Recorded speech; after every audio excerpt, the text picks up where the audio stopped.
আরজিকর কাণ্ডে ৩৫টি প্রশ্ন তুলে ফের তদন্তের আবেদন পরিবারের। সিবিআই তদন্ত নিয়ে প্রশ্ন তুলে নতুন করে শিয়ালদা কোর্টে আবেদন। বিস্তারিত জানতে সরাসরি কথা বলবো আমাদের প্রতিনিধি সন্দীপ সরকার এই মুহূর্তে আমাদের সঙ্গে রয়েছে। সন্দীপ, পরিবারের তরফে নিহত চিকিৎসকের পরিবারের তরফে শিয়ালদা কোর্টে যে আবেদন করা হয়েছে সিবিআই তদন্ত নিয়ে প্রশ্ন তুলে, সেই আবেদনে ঠিক কি বলা হয়েছে? ফাইলটা দেখতে পাচ্ছ, এই ফাইলটাই আজকে বিচারকের টেবিলে জমা দিয়েছেন ওই নিহত তরুণী চিকিৎসকের পরিবারের আইনজীবীর তরফে। তার বাবা মাও আদালত কক্ষে উপস্থিত রয়েছেন। যে প্রশ্নগুলো তারা তুলেছেন, ৩৫টা প্রশ্ন তুলেছেন তারা সিবিআই তদন্ত নিয়ে।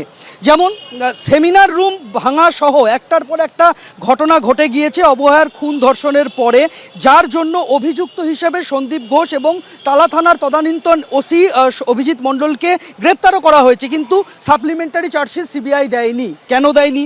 সেমিনার রুমের কাছাকাছি একটা জায়গার দেওয়াল হঠাৎ করে ভাঙার প্রয়োজন পড়ল কেন, এবং কেন এই প্রয়োজন বোধ করলেন সন্দীপ ঘোষ, প্রশ্ন তুলেছেন তারা।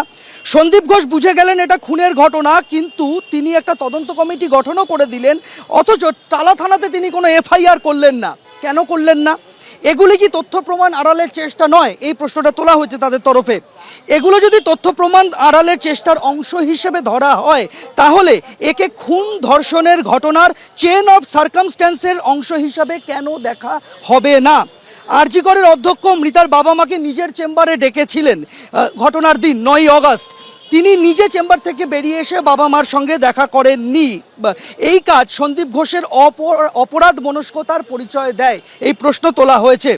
সন্দীপ ঘোষের পদত্যাগের পরে সন্দীপ ঘোষের পদত্যাগপত্র রাজ্য সরকার গ্রহণ করেনি, বরং তাকে ন্যাশনাল মেডিকেল কলেজের অধ্যক্ষ হিসেবে বদলি করে তাকে পুরস্কৃত করা হয়। একে কি আপার লেভেল কনস্পিরেসি বলে ধরা হবে না? এই প্রশ্ন তোলা হয়েছে। ডাক্তার এবং নার্সদের ডিউটি রোস্টার ষড়যন্ত্র করে আড়াল করে রাখা হয়েছে, এই অভিযোগ তোলা হয়েছে। অধ্যক্ষ হায়ার অথরিটিকে বিষয়টি জানিয়েছিলেন এই ঘটনার পরপর। জানিয়ে থাকলে সেই রিপোর্ট আদালতে কেন পেশ করা হলো না? 10 নম্বর, আরজিকরের প্রিন্সিপাল যে তদন্ত কমিটি গঠন করেছিলেন এই ঘটনাটা জানার পরপরই সেই কমিটির রিপোর্ট কোথায় গেল? খুন ধর্ষণের আগে এবং পরে কি কি ঘটেছিল তা নিয়ে অন ডিউটি নার্সদের কেন জিজ্ঞাসাবাদ করা হলো না? এই প্রশ্ন তোলা হয়েছে। 12 নম্বর, রেকর্ডে উল্লেখ করা হয়েছে যে ওই রাতে ডাক্তার অর্ক সেন, যিনি সহ ডাক্তার ছিলেন অন ডিউটি ওই রাতে, তিনি একটি ফুড ডেলিভারি অ্যাপের মাধ্যমে খাবার অর্ডার দিয়েছিলেন। যে ফুড ডেলিভারি অ্যাপের মাধ্যমে খাবার অর্ডার দেওয়া হলো, সেই সংস্থার কোনো কর্মীকে কি জিজ্ঞাসাবাদ করা হয়েছে? যদি না করা হয়, কেন করা হয়নি? সবাই জানে যে ফুড ডেলিভারি অ্যাপ খাবার প্লাস্টিকের কন্টেনারে সরবরাহ করে থাকে। কোথায় গেল সেই প্লাস্টিকের কন্টেনার, যে কন্টেনারে খাবার এসেছিল ওই রাতে? ঘটনাস্থল থেকে কোনো কন্টেনার সিজ করা সংক্রান্ত কোনো নথি আদালতে সিবিআই জমা দেয়নি। তারা প্রশ্ন তুলেছেন যে যদি ধরে নেওয়া হয় যে খাবার পরে কন্টেনারটি ফেলে দেওয়া হয়েছিল, তাহলে সেই এভিডেন্স জোগাড়ের চেষ্টা করা হলো না কেন? ওই রাতে একসাথে সবাই বসে খাওয়া দাওয়া করেছিল এমন কোনো চিহ্ন ঘটনাস্থল থেকে বা তার সংলগ্ন কোনো জায়গা থেকে তদন্তকারীরা বাজেয়াপ্ত করে আদালতে সেই নথি দেননি। এইটা নিয়ে প্রশ্ন তোলা হয়েছে। যে ডিজিটাল অ্যাপের মাধ্যমে খাবার অর্ডার দেওয়া হয়েছিল ওই রাতে, সেই অ্যাপের ডিজিটাল অ্যাকাউন্ট সিজ করা হয়েছে কি? ওই খাবার হয় অর্ডার দিয়েছিলেন ভিকটিম তরুণী, অর্থাৎ যিনি নিহত হয়েছেন তিনি, অথবা তার কোনো সহচিকিৎসক। তাদের ওই ফুড ডেলিভারি অ্যাপের অ্যাকাউন্ট অ্যাভেলেবেল ছিল তদন্তকারীদের কাছে। তার কি ডিজিটাল এভিডেন্স হিসেবে আদালতে কিছু জমা দেওয়া হয়েছে? উত্তর না। এই প্রশ্নটা তুলেছেন তারা।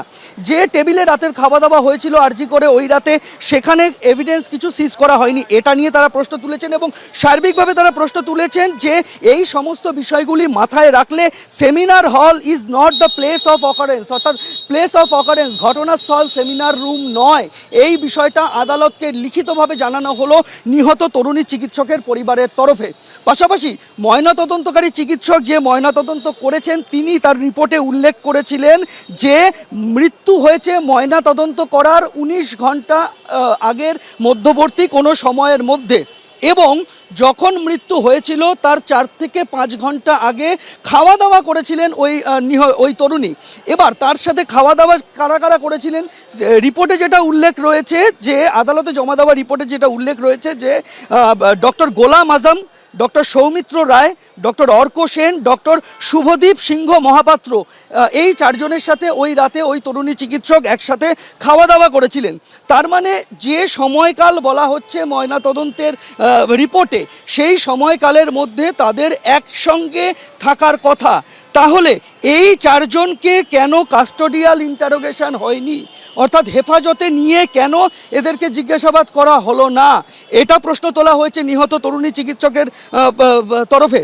20 নম্বর আরজি করের পুলিশ ফাঁড়িতে কি এই ঘটনার পরপর কোনো জেনারেল ডায়েরি হয়েছিল? নিশ্চিতভাবেই ওই একটা জেনারেল ডায়েরির মাধ্যমেই টালা থানায় এই ঘটনার খবর এসেছিল। সেই জেনারেল ডায়েরির নাম্বার কত, সেই ডায়েরির কোনো উল্লেখ কেন আদালতে যে সিবিআই রিপোর্ট জমা দিয়েছে, চার্জশিট দিয়েছে, তার মধ্যে উল্লেখ নেই? এই বিষয়টা প্রশ্ন তোলা হয়েছে। 22 নম্বর প্রশ্ন তারা তুলেছেন যে অস্বাভাবিক মৃত্যুর মামলা রুজু করার আগে নিশ্চিতভাবেই টালা থানার ওসি একটা জেনারেল ডায়েরি পেয়েছিলেন। কোথা থেকে তিনি এই ঘটনা জানলেন তার বিস্তারিত উল্লেখ নেই। এই রকম আমি 22টা বললাম, মোট 35টা প্রশ্ন তুলে নতুন করে তদন্ত চেয়ে আদালতে আবেদন জানানো হলো আরজি করের নিহত তরুণী চিকিৎসকের পরিবারের তরফে।